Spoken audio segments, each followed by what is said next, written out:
Death Row. I was working that record, and me and RBX was kind of talking a lot. Again, we caught back up with each other. He was over at Warner Brothers. On the execution of, remember where he's dissing Dre, that song there? I was working for him.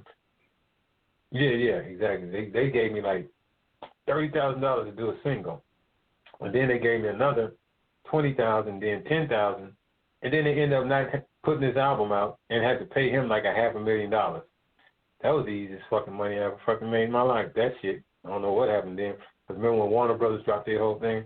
But long story short, Black calls me one day. He said, man, you was right. He said, Suge asked for you this morning. You know how Black talk. You was right, dude. Suge asked about you this morning. I said, he quit. He had some family issues that he had to deal with. And he was like, oh, is he okay? He said, yeah, he going to be okay. He said, well, just tell him if he ever want to come back, he can come on back. I was just wondering where he was. And that's how he found out that I left.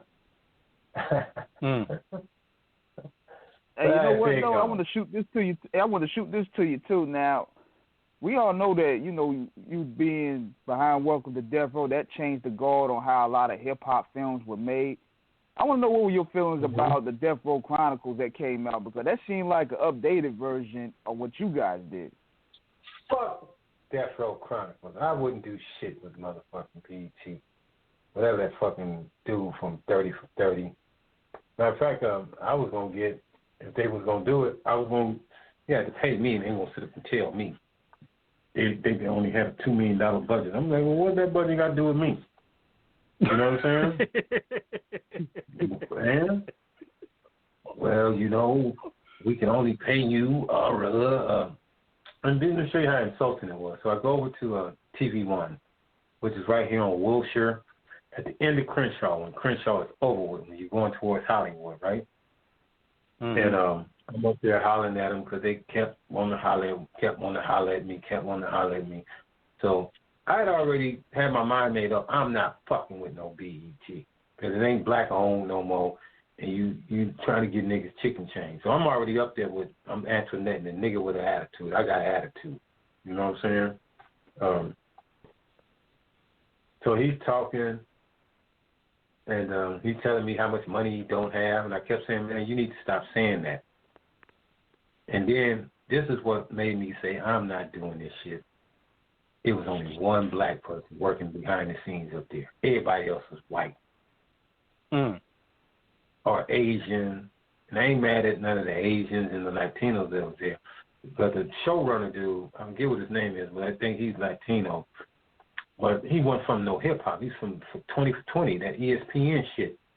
And then I think he was something like 9 years old when all that shit was happening. Right. So we just got off on a super bad foot. You know what I'm saying? And cursing the motherfuckers out.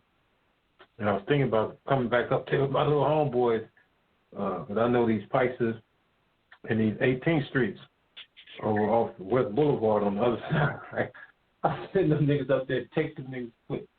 Well, I ain't do that shit. I sure thought about it. I ain't gonna even lie to you, because them niggas like, we should go up there and just take their shit, man. See, But no, fuck them. And I was down with Daz when he started dissing it, because the niggas was just being disrespectful, man. You know what I'm saying? They was disrespectful. Here they want all your intellectual mind right. They want to rape your brain of all your knowledge, and they don't want to give you no money. And then when this nigga got asking me, telling me about they only got a $2 million budget and no black people working behind the scenes, I say, so what? That mean y'all gonna that the people just put their commercials on there for free too, right? Oh, I didn't think so. You know what I'm saying? So some of this shit just be insulting. That's why, like now, that's why I love that person. It's just time for us to do our own shit.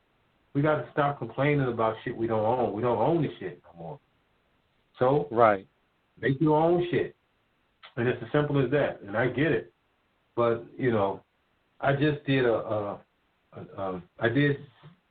because I took a long time off from doing a major documentaries.